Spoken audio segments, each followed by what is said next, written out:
Today's book is called Math Curse by John Sieska and Lane Smith.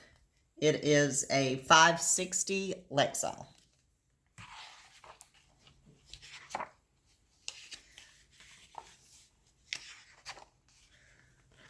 On Monday in math class, Mrs. Fibonacci says, you can think of almost everything as a math problem. On Tuesday, I start having problems.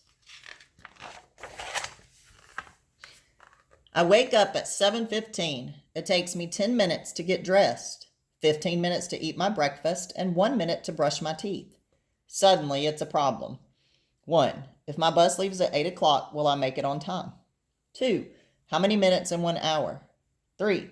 How many teeth in one mouth? I look in my closet, and the problems get worse. I have 1 white shirt, 3 blue shirts, 3 striped shirts, and that 1 ugly plaid shirt my Uncle Zeno sent me. 1. How many shirts is that altogether? 2. How many shirts would I have if I threw away that awful plaid shirt?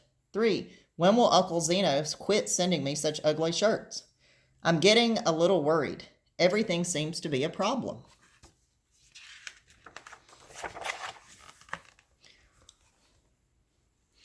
I take the milk out for my cereal and wonder, how many quarts in a gallon?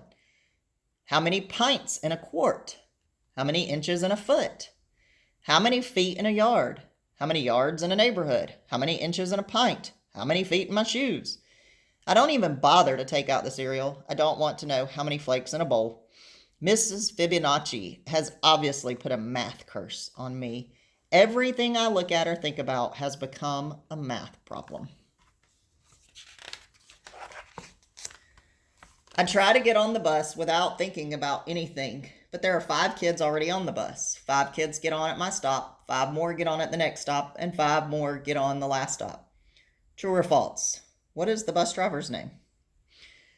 Mrs. Fibonacci has this chart of what month everyone's birthday is in. 1, which month has the most birthdays? 2, which month has the fewest? 3, why doesn't February have a W?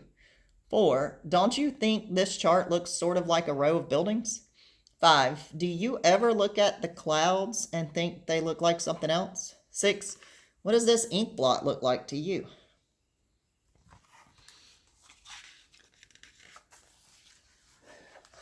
The whole morning is one problem after another. There are 24 kids in my class. I just know someone is going to bring in cupcakes to share. We sit in 4 rows with 6 desks in each row. What if Mrs. Fibonacci rearranges the desks to make 6 rows? 8 rows, 3 rows, 2 rows? I count the 24 kids in our class again, this time by 2s. Jake scratches his paper with 1 finger. How many fingers are in our class? Casey pulls Eric's ear. How many ears are in our class? The new girl, Kelly, sticks her tongue out at me. How many tongues in our class? I'm about to really lose it when the lunch bell rings. Unfortunately for me, lunch is pizza and apple pie. Each pizza is cut into 8 equal slices. Each pie is cut into 6 equal slices. And you know what that means. Fractions. 1. If I want 2 slices of pizza, should I ask for A, 1/8, B, 2/8, or C, 2 slices of pizza? 2. What is another way to say half of an apple pie? A, 2/6, B, 3/6, C, it's like some French words. 3. Which tastes greater? A, half a pizza, B, half an apple pie? We haven't studied fractions yet, so I take 12 carrot sticks 3 at a time and eat them 2 at a time. In the afternoon, every subject is a problem. Social studies is a geography problem. The Mississippi River is about 4,000 kilometers long. An M&M is about 1 centimeter long. There are 100 centimeters in a meter and 1,000 meters in a kilometer. 1. Estimate how many M&Ms it would take to measure the length of the Mississippi River. 2. Estimate how many M&Ms you would eat if you had to measure the Mississippi River with M&Ms. Bonus. Can you spell Mississippi without any M&Ms? English is a word problem. If mail plus box equals mailbox, 1. Does lipstick minus stick equal lip? 2. Does tuna fish plus tuna fish equal forna fish? Phys ed is a sports problem. In 1919, Babe Ruth hit 29 home runs, batted a .322, and made $40,000.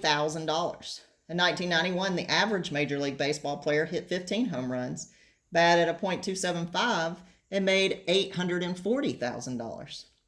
Circle the correct answer. Babe Ruth is less than the average modern baseball player. Babe Ruth is greater than the average modern baseball player. Or Babe Ruth is equal to the average modern baseball player. In art, we finally get to relax with a connect the dot picture. Here's my picture. Too bad it turns out to be a connect the ancient Mayan numerals picture.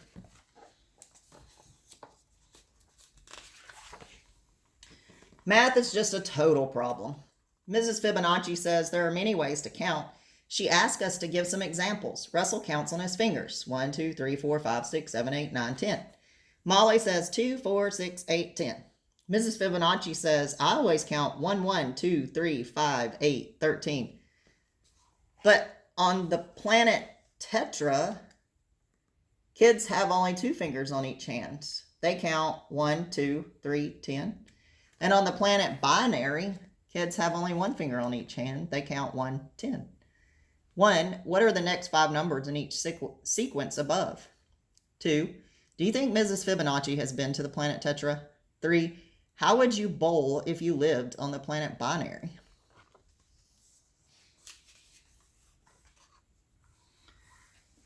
We are just about to go home when Rebecca remembers the special birthday cupcakes her mom made. There are 24 kids in the class. Rebecca has 24 cupcakes. So what's the problem? Rebecca wants Mrs. Fibonacci to have a cupcake too. Everyone is going crazy trying to figure out what fraction of a cupcake each person will get. I'm the first to figure out the answer. I raise my hand and tell Mrs. Fibonacci I'm allergic to cupcakes. Everyone, 24, believes me and gets 1 cupcake. No one has to figure out fractions. I stagger out of school. I'm a math zombie now. I have to find something to break the math curse. I decide to try chocolate. My favorite candy bar is usually 50 cents, but guess what? Today it's on sale for 50% off. Where A equals the number of letters is in your first name, B equals your age, and C equals your shoe size. So minus B plus the square root of B squared minus 4AC over 2A. I decide to buy licorice instead. I pull out my money. I have a $5 bill, a $1 bill, a quarter, and a penny. George Washington is on both the quarter and the dollar bill. Abraham Lincoln is on both the penny and the $5 bill. So which is true? A, 1 Washington equals 25 Lincolns. B, 5 Washingtons equal 1 Lincoln. C, 1 Washington equals 100 Lincolns. D, 1 Lincoln equals 20 Washingtons. Don't forget to show your work. Extra credit. How do you think Thomas Jefferson feels about all of this? I am now a raving math lunatic. What if this keeps up for a whole year? How many minutes of math madness would that be? What's your problem, says my sister. 365 days times 24 hours times 60 minutes, I snarl. Dinner brings no relief. While passing the mashed potatoes, Mom says, what your father says is false. Dad helps himself to some potatoes and says, what your mother says is true. I think about that for a minute. If what Mom says is true, then what Dad says is false. But if what Dad says is false, then what Mom says isn't true. And if what Mom says isn't true, then what Dad says isn't false. But that can't be true because he says that what Mom says is true and she says that what he says is false. Can that be true? I think about that. Then I think about it some more. Then I think I better go to bed. I undo 8 buttons plus 2 shoelaces. I subtract 2 shoes. I multiply times 2 socks and divide by 3 pillows to get 5 sheep. Remainder 1, which is all I need to count before I fall asleep. Then the problems really begin. I dream I'm trapped in a room with no doors and no windows. The room is covered with a lifetime of problems. I have only 1 piece of chalk. How do I get out? I'm about to give up and die when the answer to my problem comes to me. Fractions. I break the chalk in half. Then I put the 2 halves together. 1 half plus 1 half equals 1 whole. I put the hole on the wall and jump out. I'm free. I wake up Wednesday morning at 7:15. It takes me 10 minutes to get dressed, 15 minutes to eat my breakfast, and 1 minute to brush my teeth. My bus leaves at 8 o'clock. What time will I be ready? 7:41. Check. No problem. I've broken the math curse. I can solve any problem, and life is just great until science class starts when Mr. Newton says, you know, you can think of almost everything as a science experiment. And that was Math Curse. And again, it is a 560 Lexile.